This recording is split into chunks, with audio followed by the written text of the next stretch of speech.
Cuba Información.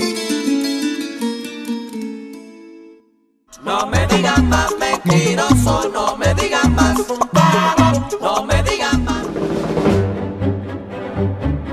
Hasta los medios más derechistas tuvieron que reconocer a regañadientes el colosal éxito para el gobierno de Cuba de la reciente segunda cumbre de la Comunidad de Estados Latinoamericanos y Caribeños, CELAC, celebrada en La Habana. El diario español El País hablaba de un espaldarazo diplomático para el gobierno castrista. El castrismo saca pecho, titulaba El Mundo, y el ABC, mostrando un mayor grado de frustración, decía que la cumbre de la CELAC fue un balón de oxígeno para la dictadura cubana, a la vez que definía la CELAC como un invento del desaparecido Hugo Chávez. Pero ante el éxito rotundo para Cuba de la cumbre, la tónica general de los medios fue rebajar su importancia informativa, relegando el evento a noticia de segunda. Por ejemplo, el 29 de enero, el diario español El Mundo dedicaba 3 veces más espacio al discurso del presidente de Estados Unidos sobre el Estado de la Unión que a la cumbre de la CELAC, un organismo que, recordemos, agrupa a todos los estados de América salvo 2, Canadá y Estados Unidos. La reacción furibunda del gobierno norteamericano no se hizo esperar y acusó a la CELAC de traicionar la democracia al respaldar a Cuba. Razones para el berrinche no le faltaron a la Casa Blanca. A la cumbre asistieron más jefes de Estado y de Gobierno que a cualquier otra cita anterior. Se rindió tributo al fallecido Hugo Chávez. Fue condenado el bloqueo a Cuba. Se abrió la puerta a la inclusión de Puerto Rico en una América Latina libre de colonialismo. Se condenó la injerencia externa en los asuntos internos de los estados y se crearon órganos específicos para las relaciones con China y con Rusia. De inmediato, el mensaje de protesta del gobierno de Estados Unidos era convertido en línea informativa de los grandes medios. El País, por ejemplo, denunciaba lo mismo que el portavoz de la Casa Blanca, que la cumbre de la CELAC no hizo mención a la situación política de la isla, que el gobierno de Raúl Castro no recibió críticas directas de los asistentes y que se cerró sin cuestionar los derechos humanos en Cuba. Pero estos medios no podían aceptar la victoria absoluta de Cuba y se inventaron una supuesta crítica del secretario general de la ONU a la situación de los derechos humanos en Cuba.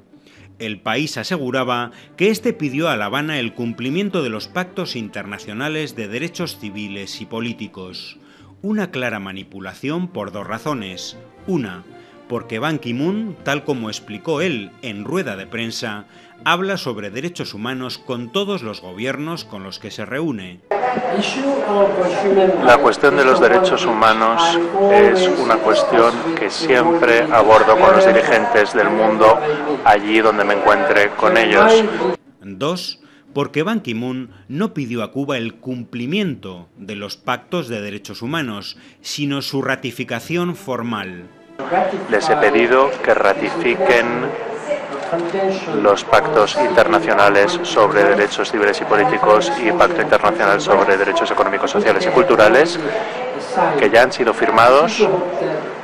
Recordemos que Cuba es firmante de ambos pactos internacionales, pero aún no los ha ratificado. Tampoco Estados Unidos ha ratificado, por ejemplo, el Pacto de Derechos Sociales, Económicos y Culturales, pero jamás hemos leído en El País una noticia sobre la solicitud de Ban Ki-moon a Estados Unidos de su ratificación, como ciertamente ha ocurrido.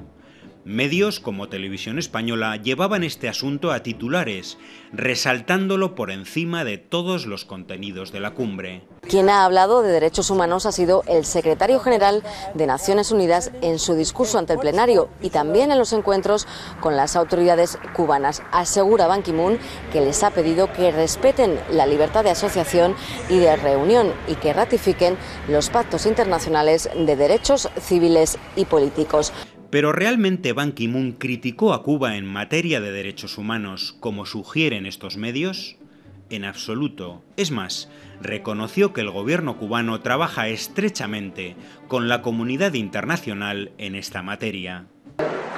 Espero sinceramente que el gobierno cubano siga trabajando estrechamente con la comunidad internacional para fortalecer aún más los derechos humanos. Además, elogió a Cuba por brindar al tercer mundo la Escuela Latinoamericana de Medicina, ELAM, donde estudian gratuitamente miles de futuros médicos, sin que a Televisión Española ni al país les pareciera relevante reflejarlo. Ban Ki-moon finalizó: la salud y el tratamiento de las enfermedades prevenibles es un objetivo de desarrollo del milenio y una prioridad para Naciones Unidas, salvar vidas, y eso es lo que hace Cuba aquí y en el mundo. El gobierno de Estados Unidos también denunció que los gobiernos asistentes a la cumbre de la CELAC, incluso sus aliados, habían ninguneado a los disidentes de la isla, a quienes Washington financia. En este asunto, los grandes medios repetían el discurso de la Casa Blanca. Los disidentes han denunciado amenazas para evitar durante estos días las protestas en las calles. Los líderes latinoamericanos llegan a una Cuba envuelta en cambios, pero donde no hay señales para una apertura política y de libertades. De hecho, varios grupos opositores están denunciando amenazas y represión para que estos días no salgan a las calles. El triunfo diplomático sin paliativos para Cuba llevaba a el país a desviar sus ataques hacia otro de sus blancos preferidos, el gobierno bolivariano de Venezuela. El diario titulaba «Brasil toma la delantera en Cuba» y Brasil y México se lanzan a tomar posiciones en Cuba, debido a la supuesta debilidad de Venezuela o a la calamitosa economía de la Venezuela chavista. Algo bien distinto de la realidad, como demuestran los 56 nuevos acuerdos entre Cuba y Venezuela por valor de 1.259 millones que el presidente Nicolás Maduro anunció en la cumbre y de los que el país no dijo ni media palabra. Pero lo más curioso es cómo estos medios se empeñan en presentar los movimientos diplomáticos en torno a Cuba justo al revés de cómo son. La Organización de Estados Americanos, OEA, entidad que expulsó a Cuba en 1962 por imposición de Estados Unidos, decidía en 2009 su reingreso sin condiciones. Cuba ha dejado claro desde entonces, también en esta cumbre de la CELAC, que no regresará a la OEA por considerar que sigue siendo un instrumento de dominación de Estados Unidos. Pero los grandes medios, como el diario español ABC, nos cuentan la película al revés, siendo la OEA la que estaría estudiando las condiciones de reingreso de Cuba. Lo mismo ocurre con el caso de la Unión Europea. Tras aplicar desde 1996 su posición común hacia Cuba, que impide un acuerdo de cooperación mientras Cuba no cambie su régimen político y económico, la Unión Europea ha anunciado que desea abrir de nuevo las negociaciones con La Habana. Como en el caso de la OEA, Cuba ha dejado claro que no va a variar un centímetro su sistema político y el carácter socialista de su economía.